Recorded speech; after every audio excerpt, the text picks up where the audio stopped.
I like analogies. When we make our bed, we often lift the comforter up, then we lift the bed sheet up, we reposition the bed sheet, we reposition the comforter. That is what a non-preservation facelift does. We lift the skin up fully, then we lift the muscular and SMAS layer up fully, and then we reposition those independently. Preservation preserves the natural connection between the skin and then the underlying fascial layer and muscular layer. Analogy wise, it's like you're lifting up your comforter and your bed sheet together and pulling them taut and pretty. This is a good representative example of what we're doing when we do a preservation type lift. The incisions are made back along the hairline and the ears, which is the red line. The green is where we lift up just the skin. Then we dive under that fascial layer and muscular layer here, which is where the pink line is. And we're under all of this tissue, all this pink stuff, all the way out to the nasolabial fold, the corner of the mouth, kind of the jowl area.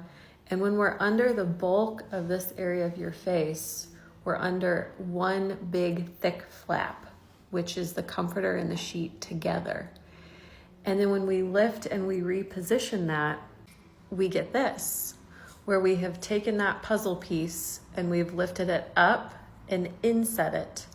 Then we have much less green, right? That extra green that we started with, all that extra skin, when we lift, that's the skin that actually overlaps the incision.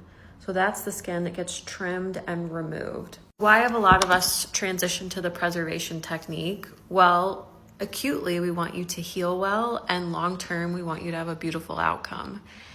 And this is still somewhat early, but this is the actual paper that describes everything. And the thought is that we are giving more substantial, meaningful improvements. So long-term, our before and afters are better than they've ever been, because that flap is stronger. We have 2 full layers of tissue that is a little bit thicker, can withstand a little bit more lift, so to speak.